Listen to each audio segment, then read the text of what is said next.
JonBené Ramsey would have been 12 years old this year and in 6th grade. Instead, she's buried in a Georgia cemetery while her brutal killer or killers go free. Next, a new interview with John Ramsey. That your lives could not go on until the killer was found? Well, how much weight was that on Patsy before she died? Patsy was a very strong woman. She really was. A very kind person, a wonderful mother. She got pretty vilified in the media, which was horribly unfair. I think hurt deeper than it showed. What happens when the doctors who cared for JonBené and her brother become more than just family friends?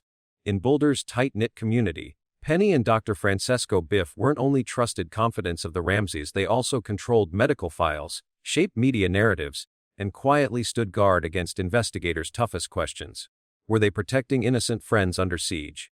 Or did their loyalty help build the shield that still keeps the truth about JonBené's death in the shadows? The Beuf family's involvement in the Ramsey case extended far beyond casual friendship and routine medical care, evolving into a subtle yet significant protective barrier around John and Patsy during the most vulnerable stages of the investigation. Within Boulder's interconnected social network, Penny and Dr. Francesco Beuf occupied positions that combined trust, authority, and influence. Penny's warmth and consistent public loyalty served as a stabilizing counterweight against growing suspicion toward the Ramseys. Her appearances alongside other Ramsey allies in media projects such as Johanna's America effectively reframed the couple as misunderstood victims of sensationalism rather than potential perpetrators. This narrative, though seemingly benign, had powerful implications in shaping public perception, especially in a city where reputation and community ties carried immense weight. Dr. Beuf's actions were even more consequential. His treatment of both children prior to JonBené's death gave him an aura of medical credibility, while his decision to prescribe medication for Patsy on December 26 placed him directly within the inner circle during the first chaotic hours. What stood out was his handling of sensitive medical information. Locking Ramsey family records in his private safe symbolized not only professional discretion, but also a deliberate effort to shield the family from prying investigators. When those files were reportedly accessed without authorization, later revealed in Death of Innocence, it underscored the tension between law enforcement's need for transparency and the loyalty of close friends who valued privacy above investigative openness. This protective posture did not occur in isolation. Boulder in the 1990s was a community where elite families, affluent professionals, and local institutions often overlapped. Unlike the Whites or the Fernies, whose homes were open to scrutiny on the morning of December 26, the Beufs were conspicuously absent from the immediate circle of witnesses accessible to police. This deliberate exclusion highlighted the Ramseys' instinct to insulate themselves from deeper probing through relationships that might have raised conflicts of interest. In effect, the Beufs functioned as both friends and gatekeepers, standing between investigators and potentially revealing insights. Prosecutor Mike Cain's inquiry years later illustrates how deeply this alliance unsettled authorities. His questions centered not merely on the Beufs' loyalty, but on whether their media appearances were coordinated attempts to manage the narrative in favor of the Ramseys.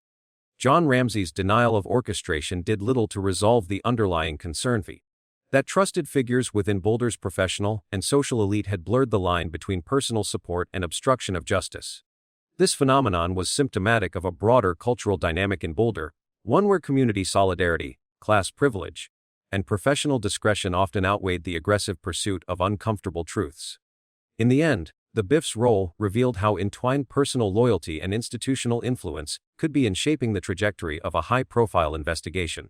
Far from being neutral bystanders, their actions, whether in safeguarding medical files, publicly endorsing the Ramseys, or selectively avoiding direct law enforcement scrutiny, contributed to an atmosphere in which the Ramseys were consistently buffered from the full weight of suspicion. This context underscores how the Boulder environment itself, with its intricate web of friendships, reputational concerns, and professional allegiances, became as much a character in the JonBené Ramsey case as any detective, prosecutor, or family member.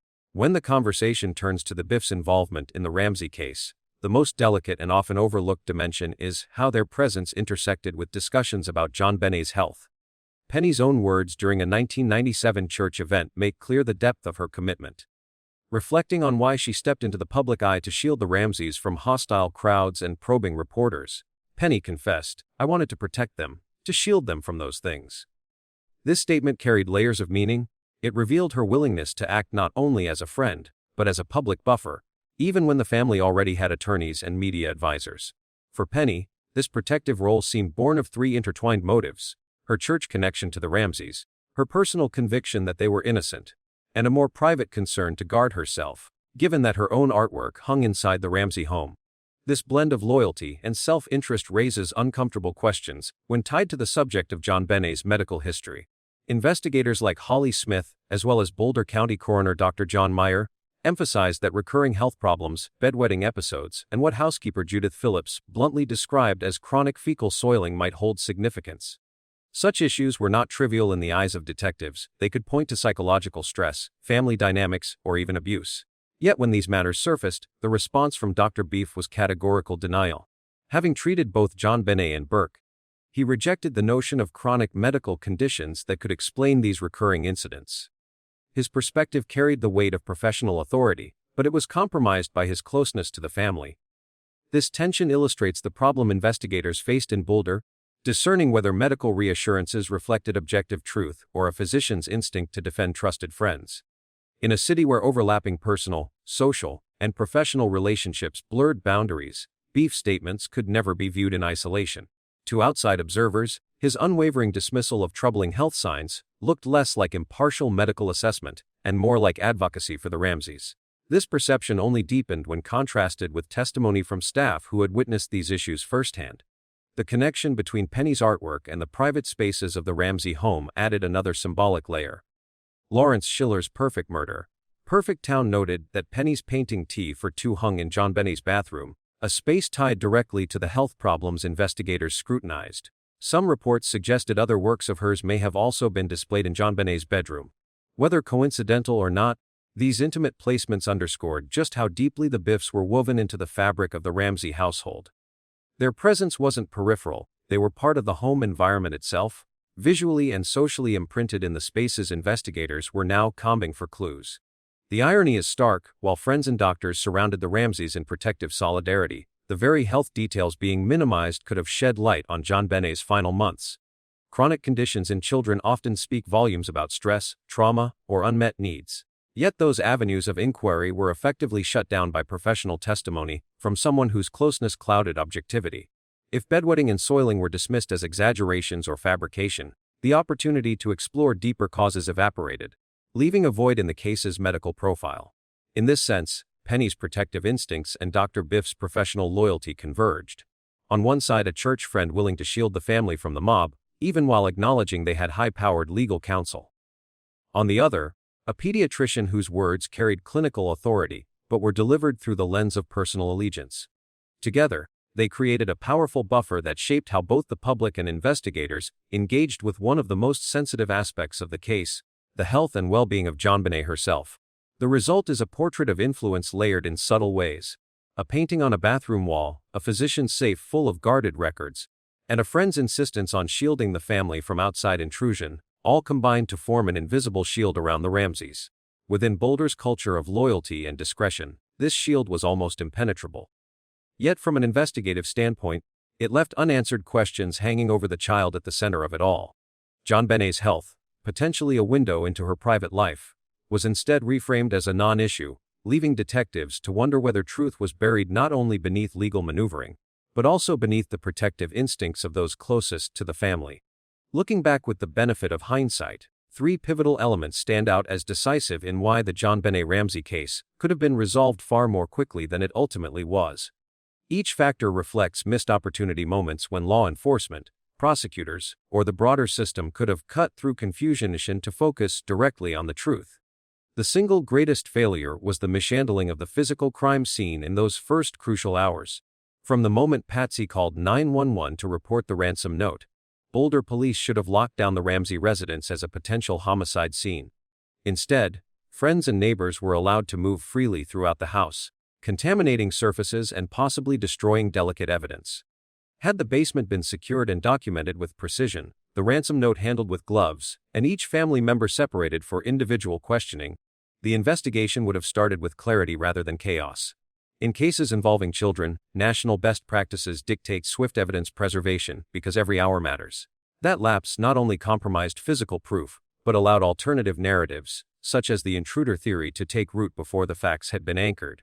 The ransom letter itself, one of the longest in American criminal history, should have been treated as the case's central puzzle piece. Its bizarre length, the uncanny alignment of the requested sum with John Ramsey's recent bonus, and its theatrical language all pointed strongly toward authorship by someone inside the household. Instead of seizing upon these anomalies to demand thorough handwriting comparisons under controlled conditions, investigators allowed debates to fester. Experts were brought in, but conclusions were presented cautiously, and Patsy Ramsey was never aggressively challenged with the document in a high-pressure interrogation setting. If the ransom note had been placed at the forefront, and inconsistencies in Patsy's writing explored immediately, investigators might have dismantled the outside kidnapper narrative before it gained traction. Finally, the conflicting accounts about sounds in the night, the scream reported by neighbors but unheard by the family, should have been treated as a linchpin. A genuine intruder causing harm to JonBené would almost certainly have triggered chaos detectable by parents sleeping upstairs. The absence of such awareness, coupled with reports from outside witnesses, highlighted contradictions that begged for reconciliation. A straightforward comparison of phone records, sleep timelines, and neighbor statements could have pressed the family into providing either coherent explanations or exposing fabricated ones. Instead, the timeline was left elastic, stretched to fit competing theories rather than pinned down to test veracity. Taken together, these three factors, early evidence control, derogation of the ransom note, and immediate resolution of timeline inconsistencies, represent the missed crossroads of the case. None of them required advanced technology or years of hindsight. They required decisiveness, discipline, and a willingness to confront uncomfortable possibilities. By failing to seize them, Boulder law enforcement allowed the case to dissolve into decades of speculation. The tragedy of JonBenét's death thus became compounded by the tragedy of systemic hesitation, where opportunities to deliver clarity were replaced by a swirl of theories, protecting reputations rather than securing justice. From the moment biological traces were reported in the JonBené Ramsey case, DNA became a centerpiece of the intruder theory. Yet, when examined closely, the evidence tells a far more complicated story than the clean narrative presented to the public. Instead of pointing to a single, definitive suspect, the genetic material recovered was fragmented, inconsistent, and ultimately misleading when treated as the sole key to solving the case. The most cited examples of foreign DNA were trace amounts discovered in JonBenét's underwear and beneath her fingernails. On the surface, these findings suggested an unknown attacker. However, laboratory analysis revealed that the profiles were composites drawn from at least 2, and possibly 3, contributors. This meant that the samples did not reflect the unique genetic code of one individual, but rather a mixed, low-level collection, precisely the type of evidence most vulnerable to transfer and contamination. In forensic terms, such partial mixtures are notoriously unreliable as standalone identifiers. Despite these limitations, the presence of any unknown male DNA became the fulcrum for a major prosecutorial decision. In 2008, Boulder District Attorney Mary Lacey issued a public letter exonerating the Ramsey family, declaring them innocent based largely on the interpretation that the DNA pointed to an outside intruder. This exoneration was unprecedented, as it effectively removed the family from the pool of potential suspects without trial or definitive resolution. By treating the DNA as irrefutable proof of external involvement, Lacey transformed ambiguous trace evidence into a categorical conclusion. Subsequent reporting, however, unraveled this conclusion. Investigative pieces by 9 News and the Boulder Daily Camera in 2016 revealed that the DNA samples did not, in fact, establish the presence of a single perpetrator. Instead, they represented a mixture that could not be definitively tied to an individual. Experts noted that clothing manufactured in bulk often carries trace DNA from handlers, workers, or even packaging environments, and that these background traces can survive through retail sale. Thus, the foreign DNA could just as easily have been deposited during production or distribution, long before the garment was ever worn by JonBené. What makes the reliance on DNA particularly troubling is that it eclipsed other, stronger forms of evidence. Forensic dog teams, for example, indicated that JonBené had never left the Ramsey home, a powerful contradiction to the abduction narrative. Yet, these alerts were dismissed in favor of the more sensational DNA theory. Likewise, physical details such as undisturbed frost on the walkways, intact cobwebs on the basement window, and leaves unmoved around the vent grate suggested no intruder had entered or exited. But once the unknown male DNA became the headline, these inconsistencies were sidelined. The result was the creation of a powerful myth that a clear, scientific marker of an outside killer existed and exonerated the family. In reality, the DNA was inconclusive at best and irrelevant at worst. By elevating it to the status of definitive proof, the prosecution not only misled the public but also closed investigative avenues that should have remained open. What might have been treated a small piece in a complex mosaic was instead made into the central pillar of the case. In the end, the myth of DNA in the Ramsey investigation highlights how science can be misapplied when selectively interpreted through the lens of politics, media pressure, and public expectation. Rather than resolving the mystery, it reinforced it, cementing an illusion that justice had advanced, when in truth, the most crucial questions about JonBenét's death were left untouched. Author and journalist Lawrence Schiller, whose book Perfect Murder, Perfect Town remains one of the most detailed examinations of the JonBenet Ramsey case, offered a critical lens on how the intruder narrative overtook more grounded interpretations of the evidence. Schiller argued that the seductive simplicity of Lou Smith's theory of an unknown assailant slipping into the basement, assaulting JonBenet, and vanishing undetected carried far more weight with the grand jury than it should have. In truth, he emphasized, this theory was built on a shaky foundation that glossed over contradictions and ignored evidence that pointed closer to home. One of Schiller's sharpest observations concerned the staging of the crime scene. He insisted that the ransom note, the placement of the body, and the elaborate garrote all bore the hallmarks of theatrical manipulation. In his view, once investigators allowed themselves to imagine a skilled intruder constructing this bizarre tableau, they stepped into a labyrinth designed to confuse rather than clarify. Staging introduces noise into an investigation, diverting attention from the raw, unfiltered realities of the crime. Schiller's position was blunt had detectives stripped away the obvious elements of staging and focused only on what could not have been faked, such as medical findings, timelines, and uncontaminated witness accounts. The resolution would have been far more straightforward. The reliance on DNA evidence only deepened this problem. Schiller was aware that the samples highlighted by prosecutors could have originated from factory contamination or secondary transfer, a point later reinforced by media projects like DNA in Doubt. By elevating ambiguous genetic fragments to the level of a smoking gun, prosecutors unintentionally fortified the intruder narrative and the public's willingness to consider alternative explanations. Schiller noted that this blind faith in science, applied without nuance, encouraged jurors and investigators alike to defer to Smith's polished theory, even as it collapsed under closer scrutiny. Equally important was Schiller's critique of Smith's courtroom influence. During the 1999 grand jury proceedings, Smith's presentation carried an air of authority, bolstered by compelling photographs and a persuasive manner of storytelling. For jurors unfamiliar with the intricacies of forensic contradictions, his slides and demonstrations seemed to build a coherent story of intrusion through a basement window. Yet, as Schiller pointed out, this version omitted crucial details: the undisturbed frost on the walkway, the intact cobwebs, the unmoved leaves near the vent, and the lack of foreign footprints. These oversights were not trivial. They dismantled the very pathway Smith insisted an intruder had taken. From Schiller's vantage point, the grand jury's inability to indict was not simply a product of insufficient evidence, but of skewed interpretation. By focusing on the illusion of an external perpetrator, they neglected to ask harder questions about the plausibility of a staged crime scene inside the home. In his analysis, the case's greatest tragedy after JonBenét's death was this missed opportunity for clarity. Once the staging elements were accepted at face value, the investigation became a maze of speculation rather than a disciplined pursuit of fact. Ultimately, Schiller's insight serves as both critique and cautionary tale. The willingness to be swayed by a dramatic, outsider-friendly narrative rather than confronting the uncomfortable possibility of an inside job allowed the case to drift further from resolution.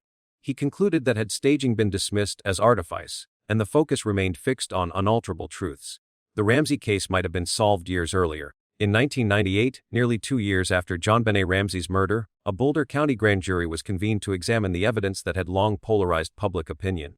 The panel consisted of 12 citizens, 8 women and 4 men, who were tasked with sifting through a mountain of testimony, forensic reports, and investigative contradictions.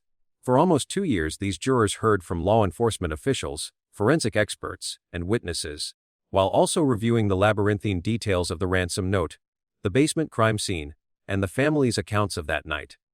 They even visited the Ramsey residence themselves, gaining first-hand perspective on the layout of the home. One striking observation from this visit was the obscure location of the small wine cellar where JonBenét's body had been found. Its hidden placement strongly suggested that whoever placed her there was intimately familiar with the house, a conclusion that undercut the notion of a random intruder stumbling upon the space.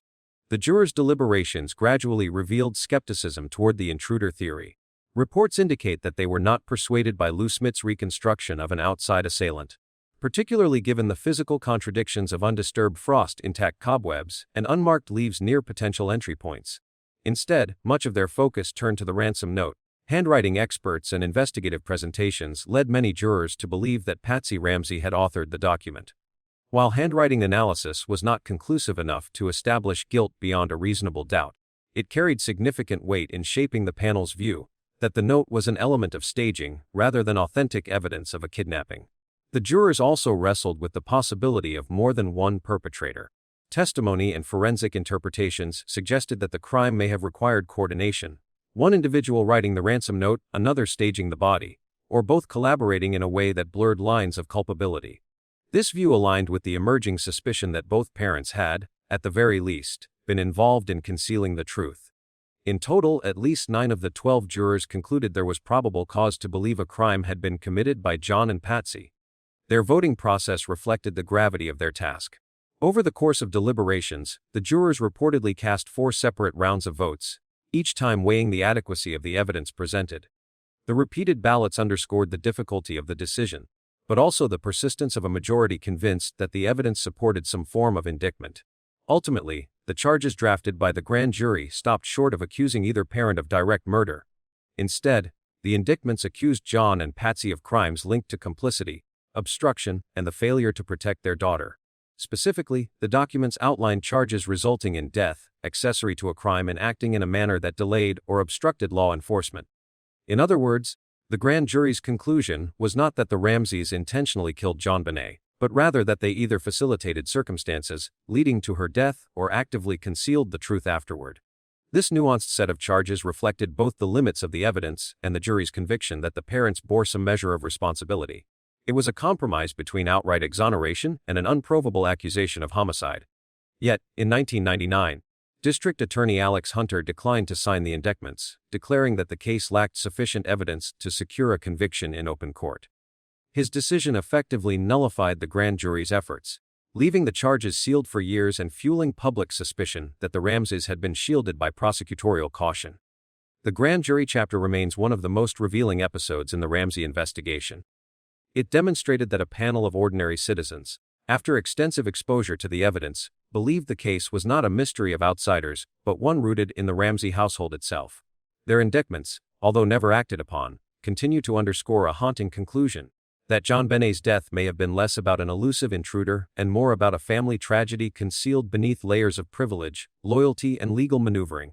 Nearly 3 decades after JonBené's death, advances in DNA technology have opened new pathways that were unimaginable in the late 1990s. While the early investigation relied on fragmentary low-copy samples that yielded only partial mixed profiles, today's forensic science can reanalyze the same evidence with far greater precision. One of the most significant tools is forensic genetic genealogy (FGG), which compares DNA traces against massive public databases such as GeneMatch and Ancestry. Instead of looking for an exact one-to-one match, FGG identifies distant relatives and reconstructs family trees, sometimes leading investigators to a suspect who has never previously been in law enforcement's files.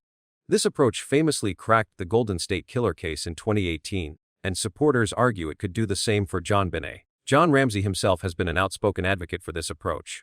As of 2025, he has continued urging Colorado authorities to permit advanced testing and database comparisons, arguing that only cutting-edge science can definitively prove whether the unknown DNA traces belong to an intruder or were simply contamination.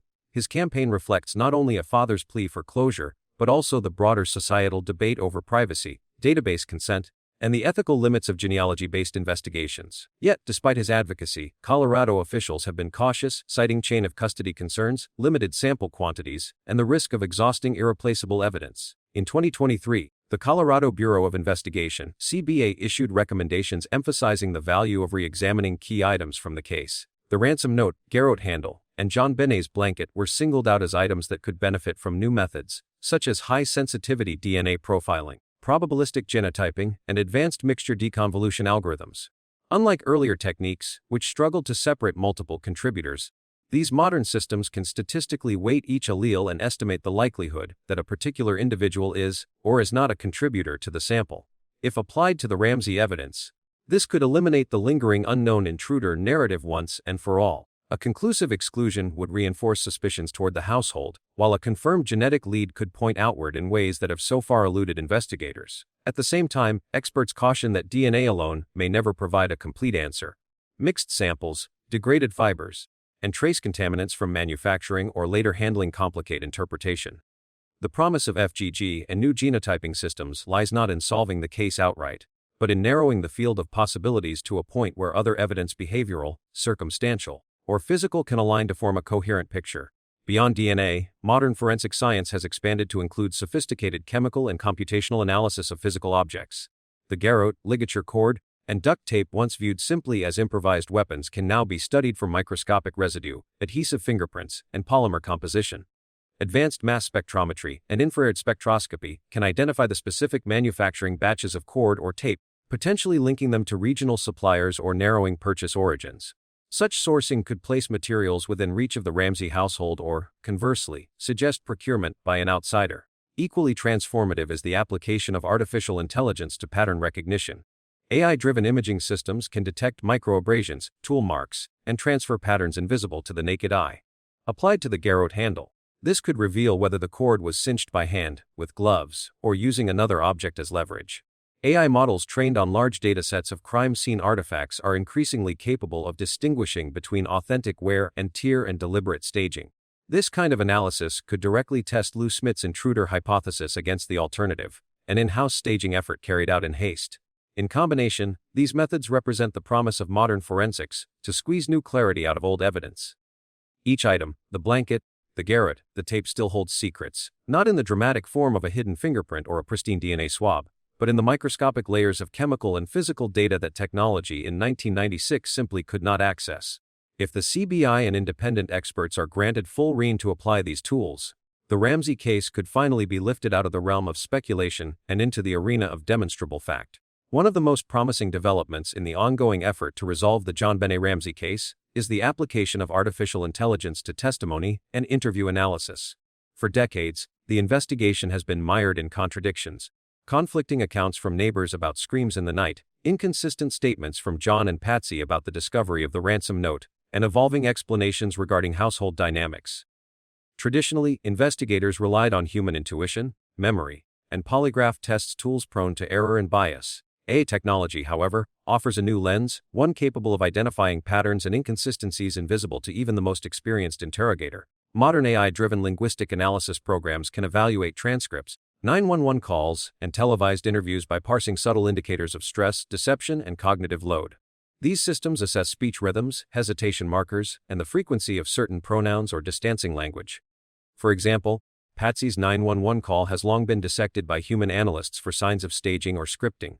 AI can now evaluate her tone, cadence, and word choice against massive databases of crisis calls, generating statistical probabilities of sincerity or deception. Similarly, John's calm and measured television interviews, often perceived as businesslike, could be quantitatively compared to normative patterns of grieving parents, yielding a data-driven assessment of whether his responses diverge significantly from expectation. Beyond individual statements, AI excels at cross-referencing testimony across multiple witnesses. With advanced natural language processing, inconsistencies between accounts to be mapped in real time, revealing contradictions that human investigators may overlook when juggling thousands of pages of transcripts. For instance, when a neighbor reported hearing a scream between midnight and 2 a.m., but the Ramseys insisted they heard nothing, AI tools can align timestamps, compare phrasing, and highlight the gap between external and internal accounts.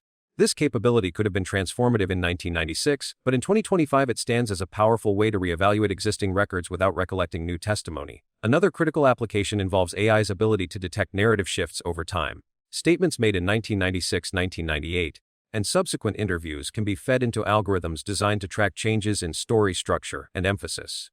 When individuals alter small details such as the order of searches in the house, the exact words in the ransom note, or the timing of phone calls, AI flags these as potential points of interest. While not proof of guilt, they spotlight areas investigators should revisit with sharper scrutiny. Combined with video analysis, AI can also examine micro-expressions and body language. Facial recognition systems are now capable of isolating fleeting expressions of contempt, fear, or concealment that last only milliseconds. Applied to archived footage of the Ramseys and other witnesses, such systems could yield insights into moments when their verbal testimony and nonverbal cues diverged. The broader significance of these technologies is not that AI will declare guilt or innocence outright, but that it provides investigators with an objective, repeatable framework for evaluating testimony. It reduces reliance on human bias, particularly in a case where personal loyalties, community politics, and media pressure have distorted perceptions for decades. By 2025, with the Cold Case Review panel reassessing evidence and Boulder police pursuing fresh leads, integrating AI into the analysis of old statements represents a critical opportunity. It allows detectives to revisit the same words spoken decades ago with sharper, unbiased tools. In a case where ambiguity has long shielded the truth, AI's role may be to cut through the noise and highlight the fractures in testimony that point toward resolution. Among the most telling perspectives on the Ramsey case comes from Greg McCrary, a retired FBI profiler with years of experience studying homicide and child abduction cases. McCrary emphasized that when you strip elation and focus purely on behavioral evidence, the probability that the crime originated within the Ramsey household is overwhelming. He went so far as to quantify the likelihood, a ratio of 12-1 in favor of family involvement versus the chance of an unknown intruder. His reasoning drew heavily on two core elements: the 911 call placed by Patsy Ramsey and the handwritten ransom note. The 911 call, when examined through behavioral science, revealed not just panic but possible staging. Patsy's tone, word choice, and the curious mixture of urgency with a scripted quality suggested more than a spontaneous cry for help. Likewise, the ransom note, 3 pages long, oddly theatrical, and riddled with inside references, fit the pattern of an internal deception, rather than an authentic abduction demand. For McCrary, these elements were not isolated anomalies. Together, they painted a picture of orchestration from within. Equally important is McCrary's rejection of elaborate conspiracy theories that have grown around the case over the years. Rumors of pedophile rings, shadowy intelligence projects like MKUltra, or wealthy outsiders orchestrating JonBenét's death persist in fringe discussions and online communities. McCrary cautioned that such theories are dangerous distractions, unless anchored by verifiable evidence. He noted that effective profiling is built on tangible behavioral indicators and crime scene dynamics, not speculative narratives. Without credible corroboration, these theories do little more than dilute investigative focus and prolong uncertainty. This pragmatic perspective serves as a critical counterbalance in a case notorious for its spiraling rumors. While conspiracy ideas may captivate the public imagination, McCrary insisted that law enforcement must adhere to the most probable scenario, supported by measurable data. In his framework, the combination of a suspicious ransom note, an orchestrated emergency call, and the controlled crime scene makes the family scenario not just possible but far more likely than any exotic explanation. Ultimately, McCrary's analysis reminds us that in the search for truth, investigators must resist the temptation of sensational theories when the behavioral and forensic evidence points closer to home. JonBenét's case is not unsolved because of a global conspiracy or government cover-up, but because the most probable resolution was never fully pursued. His 12-1 ratio is less about mathematics and more about investigative discipline, a call to focus energy on the family dynamic, rather than chase shadows in the periphery. Building directly on Greg McCrary's behavioral assessment, the next logical step is recognizing how the discipline of probability should have guided the Ramsey investigation from the beginning. A profiler's job is not to deliver certainties but to weigh scenarios based on established behavioral patterns, and McCrary's ratio 12-1 in favor of family involvement was a clear directive. Yet in Boulder, investigators and prosecutors often treated the least likely scenario, the intruder, as though it carried equal weight. This imbalance allowed public imagination to spiral, and conspiracy theories to take root in the vacuum. By contrast, disciplined investigative work requires narrowing focus, not widening it without justification. Each hour spent chasing rumors of pedophile rings or government mind control experiments was an hour diverted from scrutinizing inconsistencies within the household. Who wrote the note, who last saw JonBenet alive, and who had access to the hidden wine cellar? McCrary's warning was that when probability and behavior point overwhelmingly in one direction, investigators risk betraying the victim if they allow peripheral theories to dominate. This caution resonates strongly in the context of JonBenét's case. The 911 call, the peculiar ransom letter, and the controlled nature of the crime scene all belong to the classic profile of an insider crime. And yet, because Boulder's authorities feared the glare of an O.J.-style trial or the political fallout of accusing a prominent family, they entertained scenarios that diluted the pursuit of probable truth. The result was not clarity but paralysis.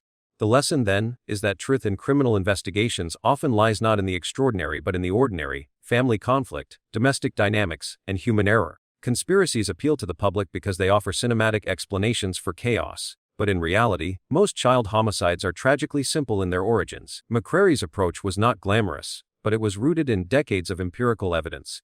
He urged investigators to resist being seduced by grand narratives and to instead apply the discipline of probability to an already complex case. In this light, the Ramsey investigation becomes as much a cautionary tale about methodology as about murder. The refusal to heed a clear behavioral profile, the willingness to indulge unlikely scenarios, and the avoidance of confronting the family head-on prolonged the case and obscured the probable truth. If McCrary's ratio held weight, then justice for JonBenet was not thwarted by the cunning of an intruder or the reach of a secret cabal, but by the failure to act decisively on the most likely explanation. Few crimes in modern American history have etched themselves into the national consciousness as deeply as the murder of JonBenet Ramsey. Nearly 3 decades later, her case remains a haunting cultural touchstone, not simply because it was unsolved, but because it intersected with questions about childhood, privilege, justice, and media that resonated far beyond Boulder, Colorado. The persistence of public fascination reflects how the case became more than a homicide. It became a mirror for American society. At the heart of this fascination lies JonBenet herself, a 6-year-old beauty pageant contestant whose smiling photographs in sequin dresses were reproduced endlessly by newspapers and television broadcasts. These images struck a jarring chord, because they juxtaposed innocence with adult stylization. For many Americans, the pageant footage crystallized anxieties about childhood in the 1990s, the tension between protecting innocence and the cultural tendency to commodify children. JonBenet's image became emblematic of vulnerability, a symbol of what can go wrong when the boundary between child and performer is blurred.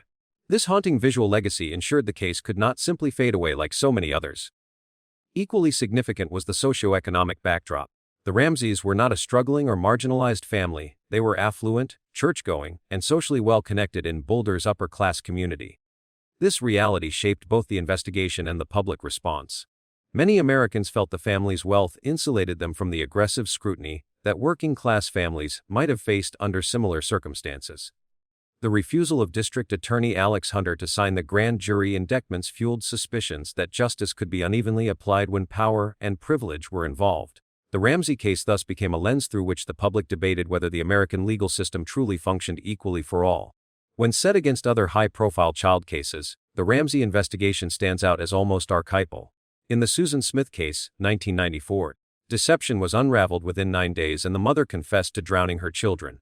In the Elizabeth Smart abduction 2002, a stranger-intruder theory turned out to be accurate, and persistence led to her recovery.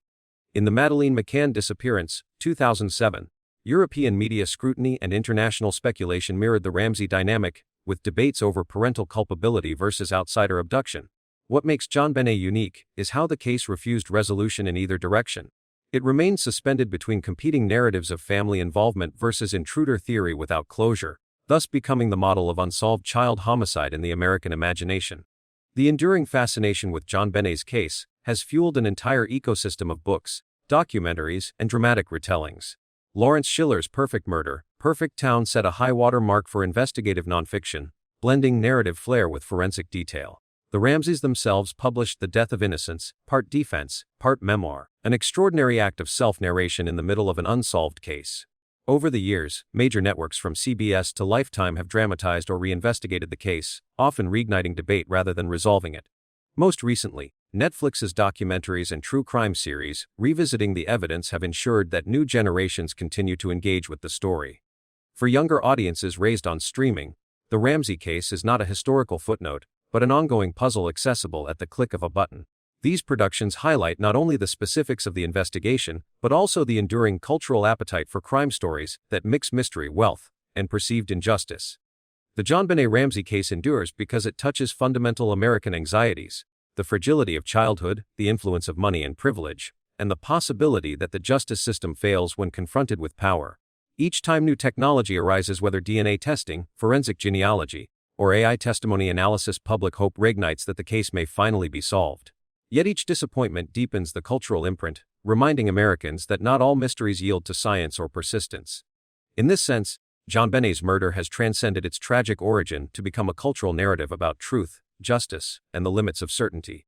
It is the case that defined how Americans consume true crime, shaping not only investigative journalism, but also the very appetite for podcasts, documentaries, and docudramas that dominate the media landscape today.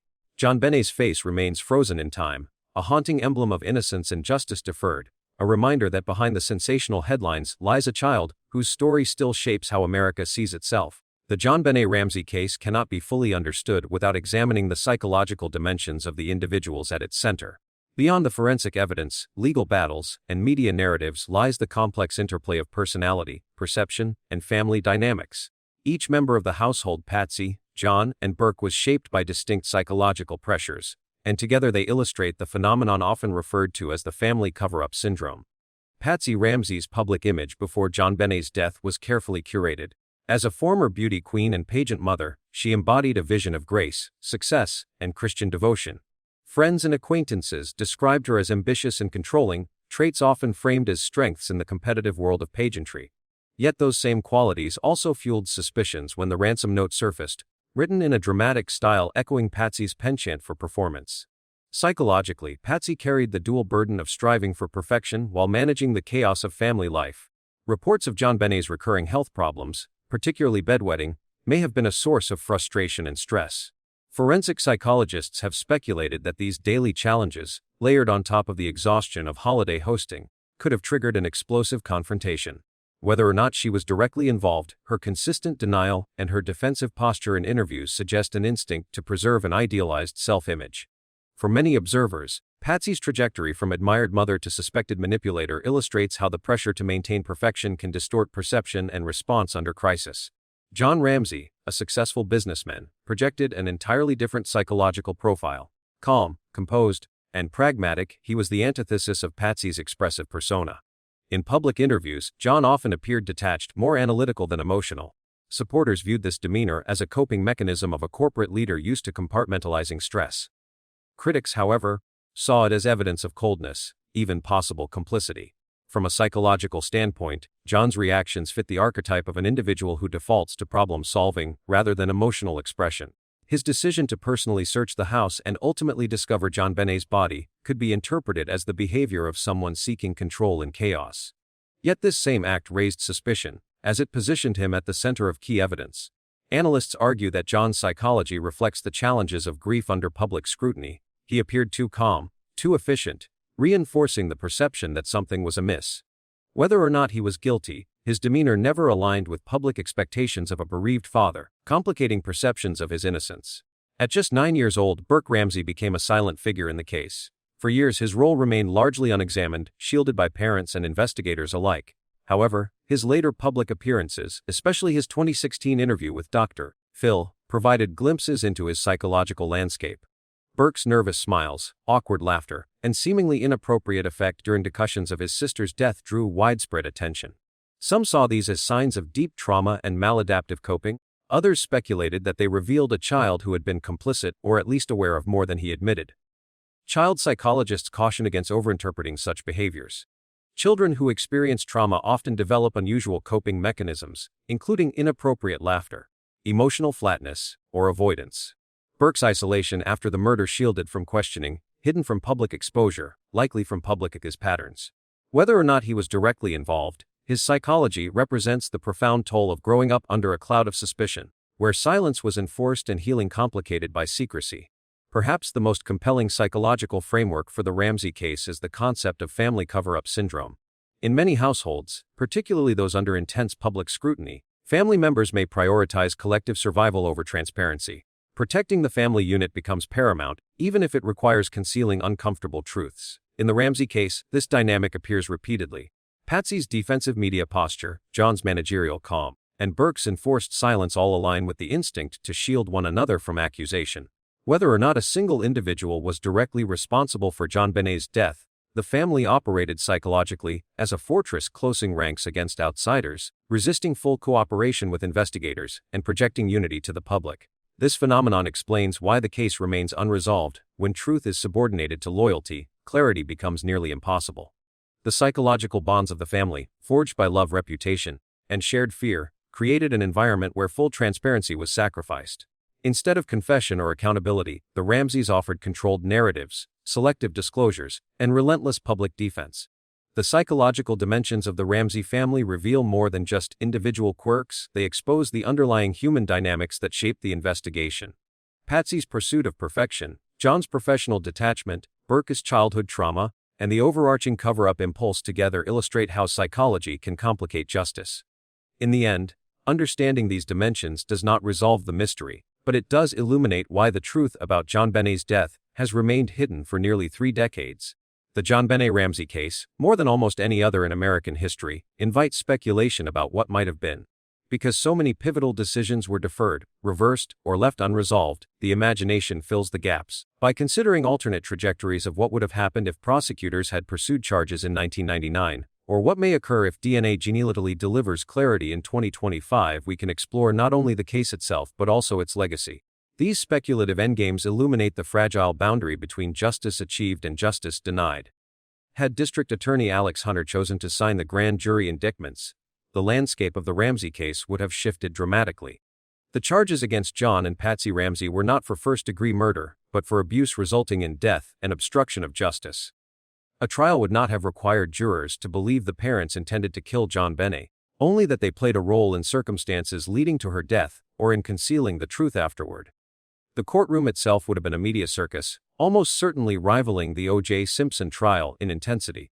Defense attorneys would have emphasized the lack of direct forensic evidence, stressing that the DNA pointed to an outsider.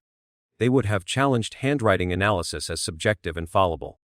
Meanwhile, prosecutors would have highlighted the bizarre ransom note, the improbability of an intruder navigating the basement unnoticed, and the inconsistencies in the Ramseys' statements. A conviction was far from certain. Jurors might have balked at sending respected parents to prison without a clear explanation of who inflicted the fatal blow. Yet even an acquittal would have carried consequences. It would have cemented the family's narrative in law, preventing future prosecution. Conversely, a conviction on even the lesser charges would have rewritten the public understanding of the case, shifting it from mystery to tragedy born of family dysfunction. The refusal to risk such an outcome preserved ambiguity, but it also guaranteed that speculation would reign indefinitely. Fast forward to the present moment, where forensic technology offers a second speculative path. Suppose authorities apply advanced DNA genealogy to the samples collected from JonBenét's clothing. 2 very different scenarios could emerge. If the genetic material can be tied, through family trees and distant relatives, to a specific outsider, the case would take a revolutionary turn. This outcome would vindicate Lou Smith's intruder theory and exonerate the Ramseys more decisively than Mary Lacey's controversial 2008 letter ever could. Forensic genealogy could identify a suspect who was never on law enforcement's radar, much like the Golden State Killer case. Yet the passage of nearly 30 years complicates this scenario. The suspect may already be deceased, leaving no one to face trial. Even so, such a discovery would provide closure to some, but also raise haunting questions about why investigators failed to follow this path earlier. If new testing conclusively determines that the genetic traces are mixtures, contaminants, or otherwise irrelevant, the effect would be equally dramatic. The last pillar of the intruder theory would collapse. Public attention would swing back to the household, strengthening the case that staging and cover-up occurred inside the home. While this might not yield a trial, too much time has passed. Too much evidence has degraded. It would cement the cultural narrative that JonBenét's killer was not a phantom outsider, but someone under her own roof. Both outcomes would reshape the case, but neither guarantees justice in a courtroom. Instead, they highlight how science can alter perception long after the chance for prosecution has passed. Will JonBenét's case ever be definitively solved? The answer depends on what one means by solved. If resolution requires a courtroom conviction, the chances diminish with each passing year. Witnesses die, memories fade, and physical evidence degrades. The practical window for prosecution may already be closed. Yet if solved means reaching a cultural consensus about what happened, the future remains open. The Ramsey case has already transcended its status as a criminal investigation to become a modern American myth. Like the Lindbergh kidnapping in the 1930s or the Black Dahlia murder in the 1940s, it functions less as a case to be solved than as a symbol of a story told and retold across books, documentaries, podcasts, and films. Myths endure precisely because they are unresolved. They invite endless interpretation. In that sense, JonBenet may never rest in the way other victims do, because her story feeds a collective need for mystery and speculation. At the same time, cultural myths sometimes do collapse under the weight of new evidence. Forensic genealogy has solved decades-old cold cases once thought impossible. AI may reveal contradictions in testimony that were invisible before. And public pressure continues to mount as new generations discover the case through streaming platforms and demand answers. It is possible that the Ramsey case will one day join the list of mysteries finally cracked by persistence and science. Speculating on the endgames of the Ramsey case underscores the stakes of decisions past and future. A 1999 trial could have given closure whether through conviction or acquittal, but was avoided for fear of failure. DNA genealogy in 25 may provide clarity, either by vindicating the intruder theory or dismantling it for good. The broader future hangs between resolution and myth, between the hope that truth will outlive secrecy, and the reality that some stories linger precisely because they never find closure. For now, JonBenét's case remains suspended in that liminal space, part investigation, part cultural legend, part reflection of America's struggle with justice, privilege, and the haunting power of the unsolved. The JonBenet Ramsey case was not only a criminal investigation, but also a media event of historic proportions. From the morning her body was found, the story was filtered, amplified, and reshaped through the lens of newspapers, television networks, and later documentaries and digital platforms. The way journalists framed the story and the way the Ramseys themselves engaged with the media helped transform a local homicide into one of the most enduring mysteries in American culture. In the earliest days, Boulder's daily camera played a pivotal role in shaping the community's view of the case. With limited access to official information, the paper relied heavily on police leaks and anonymous sources. Headlines often emphasized the bizarre ransom note and the Ramseys' unusual behavior, implicitly casting suspicion on the family. Meanwhile, Denver's Rocky Mountain News and Denver Post competed aggressively for scoops, publishing autopsy details and speculation about possible. These revelations inflamed public interest but also compromised the investigation by broadcasting unverified claims. In many ways, the local press created the template for what became a national media feeding frenzy, an endless loop of suspicion, counter-suspicion, and rumor. As the story spread beyond Colorado, national outlets amplified its most sensational elements. Cable news ran near-daily coverage in '97 with anchors inviting former FBI agents, handwriting experts, and criminal psychologists to debate theories on air. Denver's leading TV stations positioned themselves as the go-to sources for developments, blending breaking updates with speculative commentary.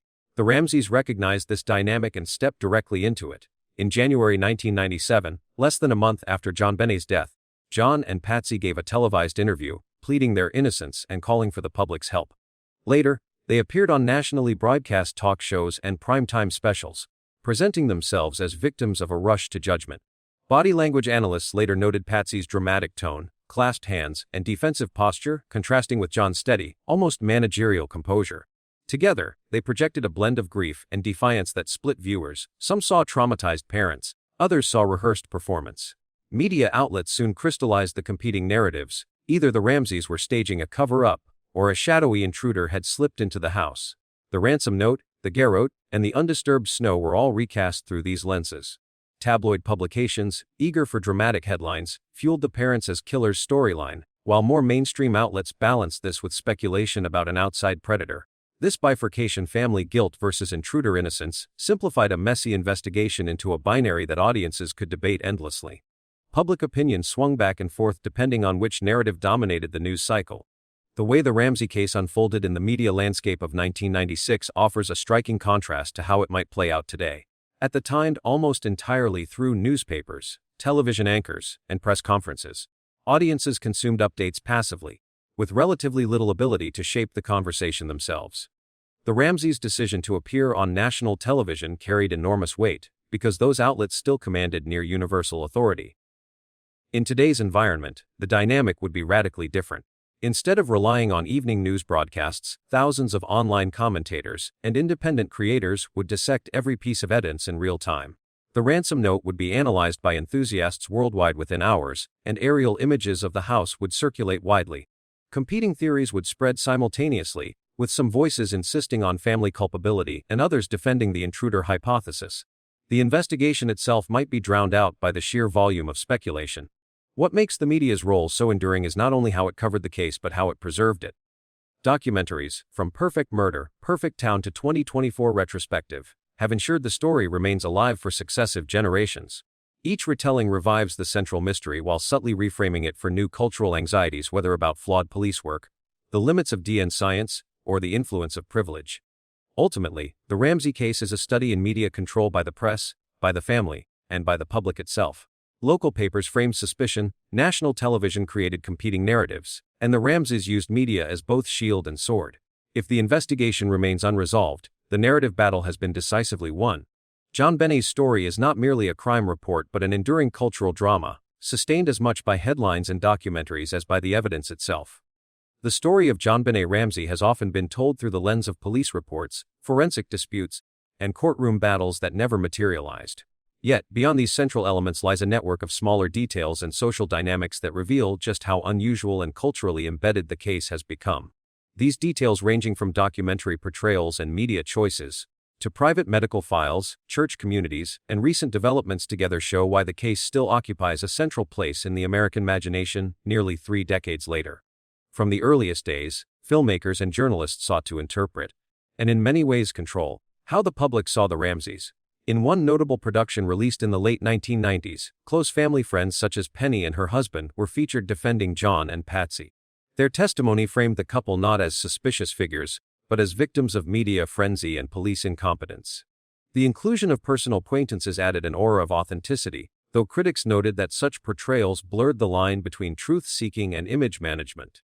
Later productions returned to the case with renewed vigor. Streaming platforms revisited the Ramsey investigation alongside more recent tragedies, such as the disappearance of young women in the social media era. Viewers were struck by the contrast. The Ramsey case appeared rehearsed and filtered through decades of competing theories, while newer cases felt rawer, closer to lived truth. This contrast highlighted how narratives evolve. The longer a case lingers unresolved, the more its portrayals risk leaning into dramatization rather than fact. Earlier broadcast specials added to the sense of ambiguity. Some featured interviews with the Ramseys' personal physician and with prosecutors, leading to suspicions that the questions and responses were coordinated. Viewers debated whether such interviews clarified or confused, raising concerns that the media itself had become a stage for managing perception rather than illuminating evidence. A particularly striking detail in the case involves JonBenét's medical history. Her pediatrician, who was also a close family friend, maintained confidential records that were reportedly stored in a personal safe. According to later accounts, this safe was accessed without authorization during the height of the investigation, raising questions about whether sensitive information had been exposed or manipulated. The Ramseys themselves later described this incident in their own published account of the ordeal, emphasizing their outrage that privacy had been violated. Yet the secrecy surrounding JonBenét's health became a double-edged sword. On the one hand, the family and their physician argued that no evidence suggested chronic issues. On the other, household staff and friends recalled recurring problems such as bedwetting, which some investigators believed might have relevance. The tug-of-war over medical files illustrates the tension between personal loyalty, professional ethics, and the needs of a criminal investigation. Religion and community also played visible roles in shaping public perception. In the months following JonBenét's death, crowds gathered in front of churches, offering prayers and symbolic protection to the Ramseys. By 1997, long lines of parishioners and neighbors physically shielded the couple from hostile reporters and onlookers. Penny, a family friend and fellow church member, later explained that this was not a carefully orchestrated campaign for sympathy, but rather an organic expression of loyalty. Still, to outsiders, the sight of orderly rows of supporters resembled a public relations maneuver, reinforcing the idea that the Ramseys were more protected than investigated. The symbolism was powerful. While detectives struggled to gain cooperation inside the home, the family appeared embraced and defended outside it. These acts of community solidarity reveal a broader phenomenon in high-profile cases. Friends, congregants, and neighbors often rally around the accused not only out of compassion, but also to shield themselves. Supporting the Ramseys allowed community members to reject the possibility that evil could dwell so close to their own circles. By declaring belief in the family's innocence, they reaffirmed their trust in the moral integrity of their social environment. Nearly 30 years later, the case remains officially open, though the landscape looks very different. Advances in DNA science have renewed hope for clarity. Authorities in Colorado, urged by both the family and independent advocates, have committed to re-examining physical evidence with technologies that did not exist in 1996: high-sensitivity mixture analysis, probabilistic genotyping, and forensic genealogy. These tools can deconstruct partial genetic profiles, potentially distinguishing contamination from authentic contributors. Items such as the garrote handle, the child's blanket, and the ransom note are being re-evaluated with fresh precision. A cold case review panel, composed of independent experts, has also revisited the evidence. Their task is not only to test materials but to re-examine the assumptions that guided earlier decisions. As part of this process, suspects who once dominated headlines have been formally excluded, reaffirming the focus on either an unidentified outsider or someone within the household. Despite these efforts, no new indictment has been issued, and the grand jury's charges from 1999 remain historical artifacts rather than active legal instruments. John Ramsey, now an aging father still campaigning for answers, has voiced cautious optimism about new leadership within local law enforcement. His appeals underscore the paradox: the same case that shattered his family also became his lifelong cause. Each public statement carries the weight of decades spent fighting suspicion while simultaneously demanding justice. These additional details, the role of documentaries, the secrecy of medical files, the spectacle of church gatherings, and the incremental developments of recent years illustrate why the JonBené Ramsey case is more than a crime scene frozen in 1996. It is a story constantly reshaped by narrative control, personal loyalties, and the passage of time. Each element adds another layer: friends acting as defenders in front of cameras, physicians safeguarding sensitive records, neighbors forming protective human shields, and modern forensic science promising answers that still remain out of reach. Together, these facets reveal a case that has long transcended the boundaries of ordinary investigation. What should have been a straightforward pursuit of evidence became a cultural drama, in which every detail down to the placement of a painting in a bathroom or the decision to open a safe feeds speculation. In 2025, the search for truth continues, not only through DNA swabs and lab results, but also through the stories told around them. The murder of JonBené Ramsey has become a lens through which America examines privacy, loyalty, faith, privilege, and the limits of justice itself.